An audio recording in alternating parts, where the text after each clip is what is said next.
제가 청년부 전도사로 있을 때 이제 어떤 청년이 저에게 물어봅니다. 전도사님, 한 가지만 솔직히 얘기해 주세요. 부활이 있습니까? 없습니까? 뭐 구구한 설명하지 말고 있다 없다로 대답해 주세요. 그러는 거예요. 그래서 제가 그거 왜 나한테 물어보느냐? 그럼 내가 부활이 있다 그러면 너는 부활을 믿겠느냐? 그리고 열심히 신앙생활 하겠느냐? 그랬더니 그 학생이요, 내가 솔직히 전도사님 부활 믿고 싶은데 안 믿어진다는 거예요. 이게 도대체 믿어져야지 믿을 거 아니냐는 거예요. 근데 전도사님이 있다 그러면 자기가 믿겠다는 거예요. 왜 그러냐 그랬더니 전도사님이 자기한테 거짓말이야 하겠냐는 거죠. 자기 선생님인데 거짓말을 하겠느냐 그러는 거예요. 그래서 제가 이렇게 대답했습니다. 나의 대답과는 비교도 할 수 없는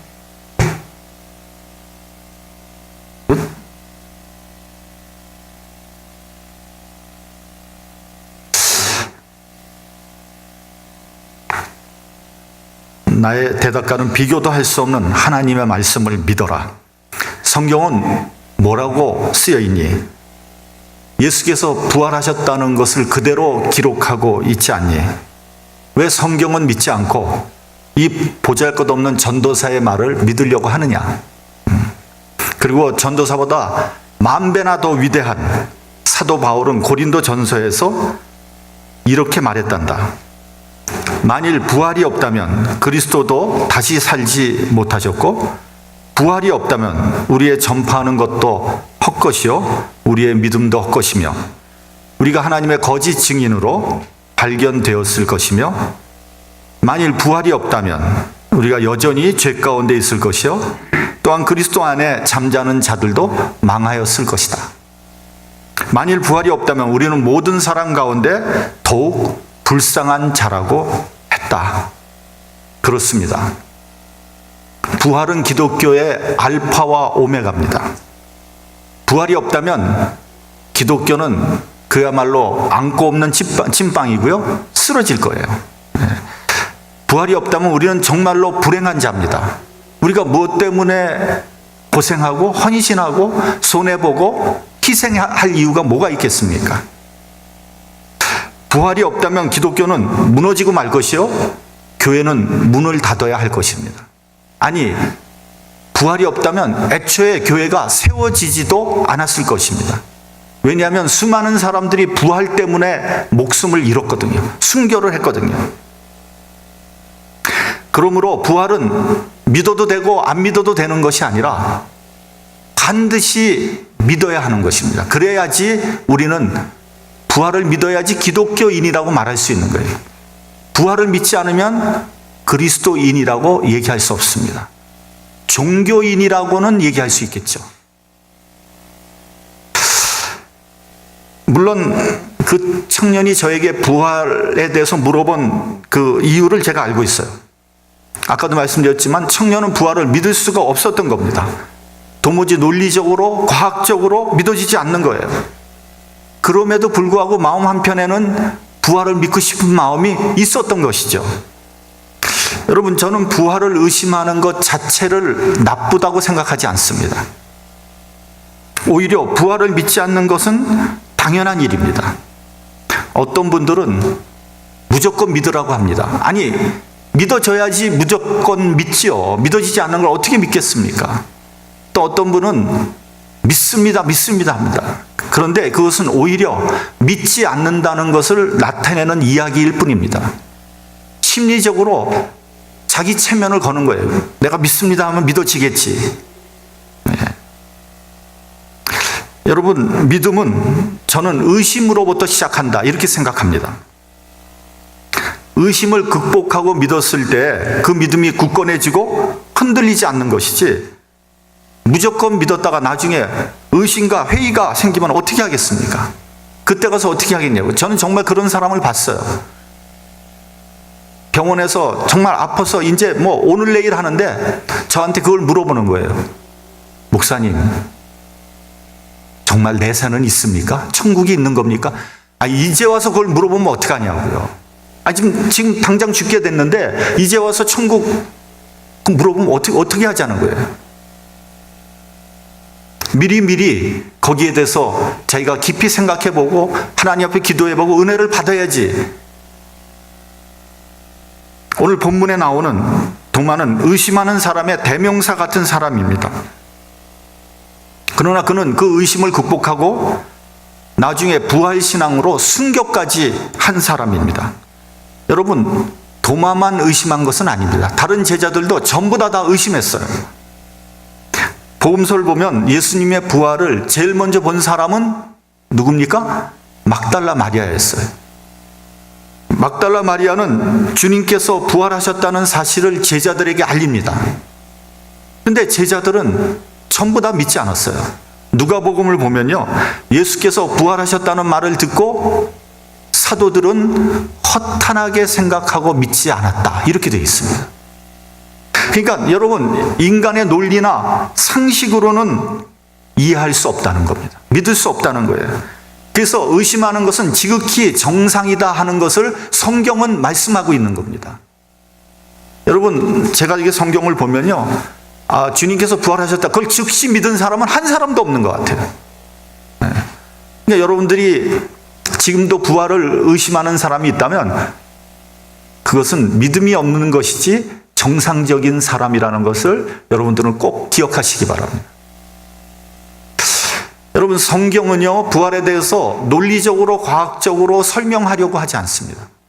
마치 창세기에 태초에 하나님이 천지를 창조하셨다 하는 거와 마찬가지예요.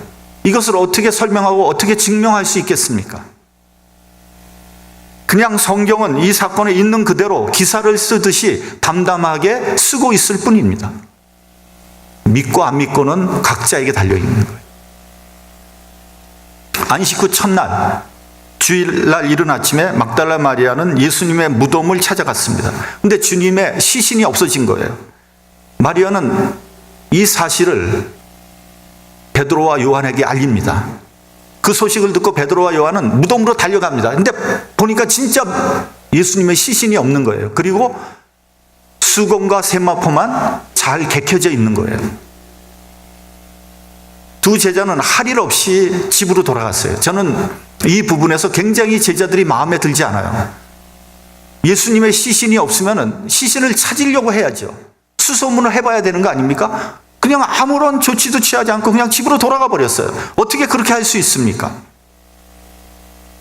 마리아는 홀로 동산에 남아서 울고 있는데 그곳에서 부활하신 예수님을 만나게 되죠. 예수께서 물어보십니다. 여자여, 어찌하여 울며 누구를 찾느냐? 마리아는 동산지기인 줄 알고 당신이 예수님의 시신을 어디다 옮겼으면 나한테 알려주소서, 그렇게 말합니다.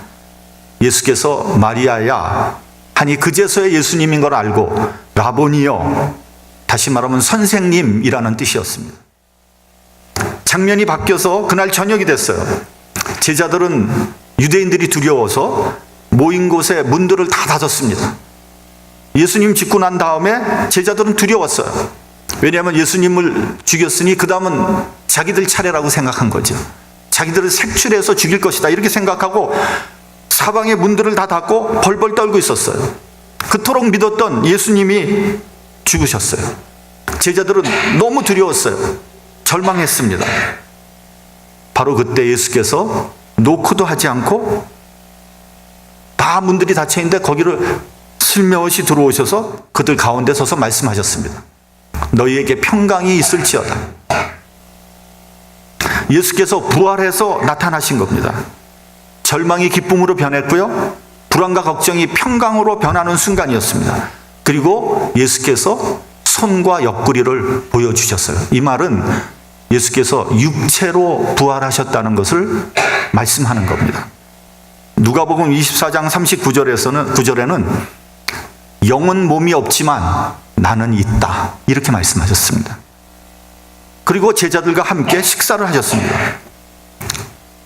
여러분, 이것은요 3차원 세계에 사는 우리들은 이해할 수 없습니다. 여러분, 이해하려고 하지 마십시오. 이건 이해가 안 되는 말입니다. 그래서 이것을 뭐라 그러냐면 신비라고 합니다. 신비. 영어로는 미스터리라고 그러죠. 여러분, 미스터리라는 말은요, 거짓말이라는 게 아니에요. 이건 허황된 말이라는 말이 아닙니다. 다만 사실인데 우리가 이해할 수 없다는 거예요. 이해 불가한 그런 사건이라는 거예요. 그런 면에서 기독교는 미스터리한 종교입니다. 예수님이 부활하신 몸을 신령한 몸이라고 그럽니다. 몸은 몸인데 영적인 몸입니다. 고린도전서 15장 44절을 보면요, 육의 몸으로 심고 신령한 몸으로 다시 사나니 육의 몸이 있은즉 신령한 몸이 있느니라, 이렇게 되어 있습니다. 여러분, 우리도 부활하면요, 이런 육신을 갖는 것이 아니라 신령한 몸을 입게 될 것입니다. 신령한 몸은요, 늙고 아프고 병들어 죽는 것이 아니라 완전한 몸입니다. 지난주에 이명자 권사님이 하늘나라로 가셨어요. 저도 개인적으로 굉장히 충격적이었고요. 이렇게 가만히 보니까 우리 교회 다니시는 그 좀 연세 드신 분들은 다 좀 충격받으신 것 같아요. 저기 그 아파트에 사시는 분들도 다 충격받으신 것 같아요. 왜 그러냐면 굉장히 건강했거든요. 얼굴색도 좋고 뭐 피부도 곱고 너무 건강하셨어요. 그렇게 갑자기 돌아가시리라고는 생각도 하지 못했어요. 근데 여러분, 그 심장병이요, 굉장히 아픈 것 같아요. 돌아가신 날이 4월 9일인데 그날이 화요일이었습니다. 화요일 날 새벽기도 끝나고 병원으로 신방을 갔어요.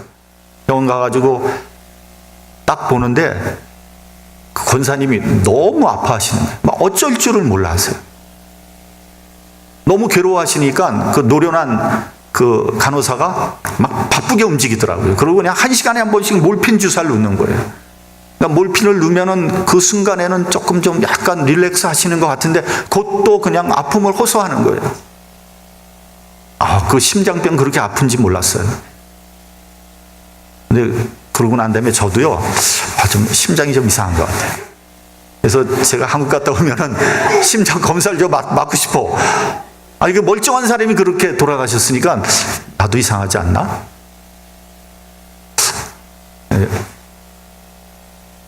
근데 그 이제 신방을 끝내고 집에 돌아왔는데 너무 마음이 무거운 거예요.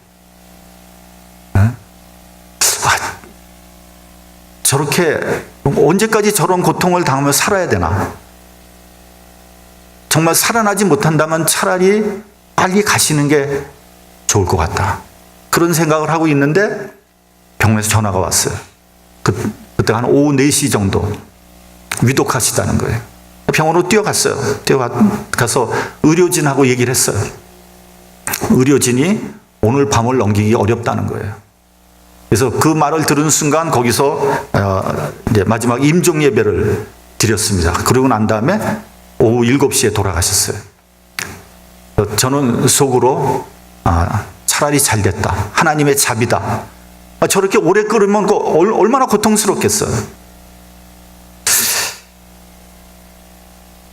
여러분, 우리가 신령한 몸을 입으면 더 이상 아프지 않습니다. 더 이상 고통당하지 않아요. 병들지 않아요. 슬프지 않아요. 항상 기쁨과 평안과 감사가 충만할 것입니다. 오늘 본문은 예수님의 부활을 의심하는 도마에 대한 기록입니다. 본문 25절 함께 봉독하겠습니다. 시작. 다른 제자들이 그에게 이르되 우리가 주를 보았노라 하니 도마가 가로되 내가 그 손에 못자국을 보며 내 손가락을 그 못자국에 넣으며 내 손을 그 옆구리에 넣어보지 않고는 믿지 아니하겠노라 하니라. 그러니까 그 상처에, 그 허리에, 그 창자국에 내 손가락 집어넣어 보겠다. 진짜 부활했는지, 진짜 예수인지, 그렇지 않으면 내가 못 믿겠다, 이런 얘기 아니에요? 왜냐하면 주님의 부활이 그만큼 믿기 어려운 사건이라는 거예요. 여러분, 도마는 그렇게 어영부영 넘어가는 사람이 아니에요. 철저히 따지고 검증하는 치밀한 성격의 소유자입니다. 그것은 오히려 도마 같은 철저한 사람이 있었기에 예수님의 부활이 더욱 확실하게 된 그런 계기가 되지 않겠습니까? 예수님의 부활 사건은요, 역사상 단 한 번 일어난 전무후무한 사건입니다. 여러분, 제 말을 오해하지 마시고요. 주님께서 재림하시고 새로운 세상이 열리기 전에는 부활이 없습니다. 예. 성경을 한번 자세히 보십시오. 우리가 부활하는 것은 주님이 이 세상에 내려오시고 새하늘 새 땅이 이루어지면 그때 죽은 사람부터 부활하게 될 거예요. 예. 우리가 죽으면 부활하지 않습니다. 여러분, 우리는 가서 쉽니다. 그거 갖다가 우리는 잔다고 이렇게 성경은 표현하고 있어요. 낙원에서 우리는 안식하게 될 거예요.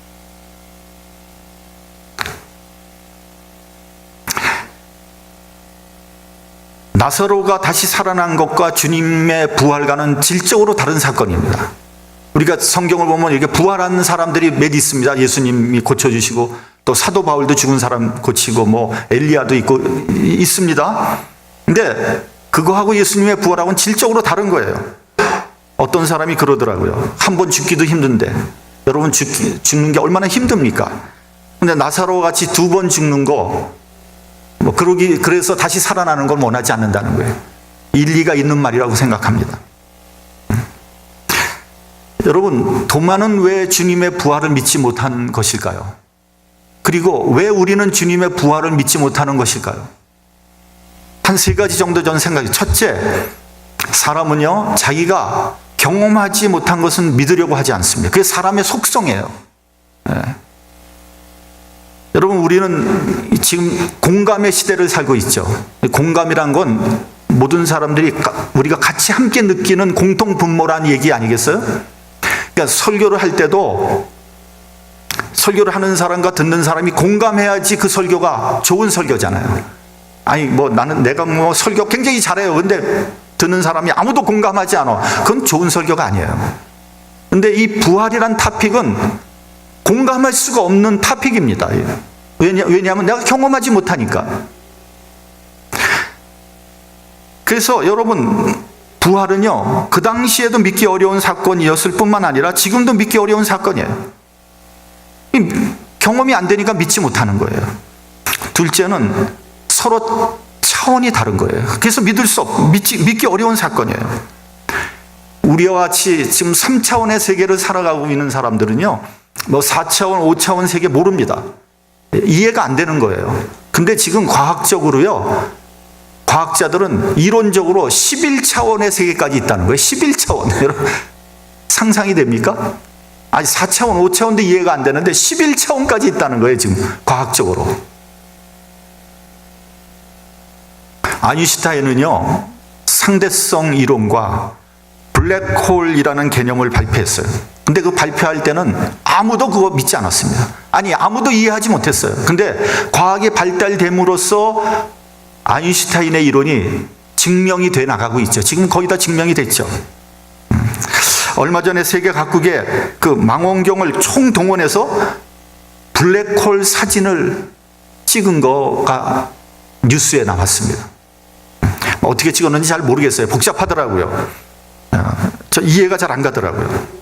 근데 여러분, 블랙홀은요, 우주 안에 엄청난 밀도와 중력을 가지고 있는 곳으로 모든 것이 그 속에 다 빨려 들어가는 거예요. 그 가까이 있는 것들은 다 별이고 뭐고 다 빨려 들어가는 거예요. 심지어는 빛도 그쪽을 통과하다 그 블랙홀로 다 빨려 들어간다 그러더라고요. 그리고 한번 빨려 들어가면 그 무엇도 빠져나올 수가 없는 거예요. 우주는 언젠가 이와 같이 강력한 인력과 중력으로 인해서 쪼그라들어서 조그만 탁구공과 같이 된다는 거예요. 여러분, 이게 이해가 되는 얘기예요? 아니, 지구가 쪼그라들어서 탁구공만해진다 해도 이건 도무지 불가능한 일인데 수백조 개에 있는 별들이 점점 쪼그라들어가지고 탁구공만해진다는 거예요. 이해돼요?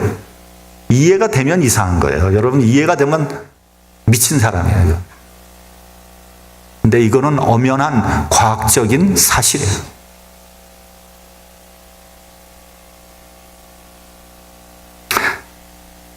부활과 하나님의 나라는 차원이 다른 세상입니다. 그러니 우리의 지식이나 이성으로 믿기 어려운 것은 당연한 겁니다. 근데 가장 중요한 건 이 세 번째 겁니다. 세 번째, 부활은요, 하나님에 대한 경외와 사랑이 없이는 믿지 못합니다. 여러분, 우리가 하나님 말씀 믿지 못하고 하나님 말씀에 순종하지 못하는 것은 왜 그런지 아세요? 하나님을 사랑하지 않기 때문에 그런 거예요. 요한복음 14장에 예수께서 나를 사랑하지 아니하는 자는 내 말을 지키지 아니하나니 너희 듣는 말은 내 말이 아니요 나를 보내신 아버지의 말씀이요, 이렇게 되어 있습니다.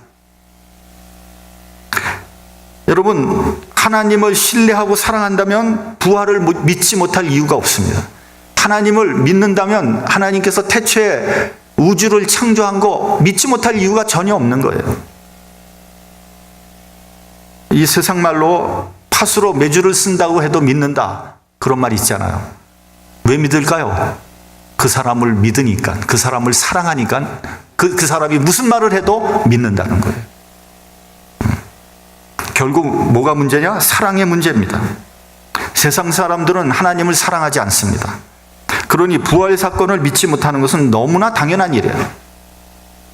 그렇기 때문에 여러분, 혹시 부활이 믿어지지 않는다면 그게 중요한 게 아니에요. 내가 하나님을 사랑하고 있는가 사랑하고 있지 않은가를 점검해야 됩니다. 의심하는 도마 앞에 부활하신 예수님 나타나셨어요. 그리고 그의 모든 의심을 다 풀어줬습니다. 우리 본문 27절을 봉독하겠습니다. 본문 27절. 자, 시작. 도마에게 이르시되 내 손가락으로 이리 내밀어 내 손을 보고 내 손을 내밀어 내 옆구리에 넣어보라. 그리하고 믿음 없는 자가 되지 말고 믿는 자가 되라. 그러니까 주님께서 그럼 내 손가락을 한번 넣어봐라. 그리고 믿음 없는 자가 되지 말고 믿는 자가 되라고 하셨습니다. 그 말씀에 도마는 무릎을 꿇고 나의 주시며 나의 하나님이라고 고백을 합니다. 도마와 같이 의심이 많고 치밀하고 철저한 사람이 부활하신 예수님을 보고 나의 하나님이라고 고백을 한 거예요. 예수님을 하나님이라고 고백한 곳은 이 성경에서 이곳 한 곳뿐입니다. 도마와 같은 철저한 유대인이 아무리 예수님이 부활하셨다고 해도 인간으로 오신 예수님을 하나님이라고 할 수 없는 거예요. 그러나 도마는 너무 감동하고 너무 성령으로 충만해져서 나의 하나님이라고 고백할 수밖에 없었던 거죠. 그 말 끝에 예수께서 이렇게 말씀하십니다. 너는 나를 본 거로 믿느냐? 보지 못하고 믿는 자는 복되도다. 여러분, 이것이 무슨 뜻입니까? 예수님께서 굉장히 섭섭하게 생각하신 거예요. 도마는 제자들이 예수님이 부활했다고 얘기할 때 믿었어야 했습니다. 왜냐하면 이미 주님께서는 여러 번 부활하실 것을 얘기했거든요. 그러니까 결국 도마는 주님의 말씀도 믿지 못한 것이고요, 제자들의 증언도 믿지 못한 겁니다. 여러분, 내가 본 것만 믿고 내가 경험한 것만 믿겠다는 사람은 대단히 어리석은 사람입니다. 왜냐하면 내가 보고 경험한 것은 얼마 되지 않기 때문입니다. 그리고요, 내가 보고 내가 경험했다 그래서 다 믿을 수 있는 것은 아닙니다. 우리는 선입관이 있고 편견이 있고 죄악이 있기 때문에 그 사실 자체를 제대로 정확하게 보지를 못합니다. 그러므로 여러분, 내가 봤기 때문에, 내가 경험했기 때문에 맞다고 주장하지 마십시오. 세상을 나 중심으로 보지 마십시오. 여러분, 내가 많은 것을 봤지만 잘못 본 것들이 굉장히 많다는 것을 여러분들은 기억해야 됩니다.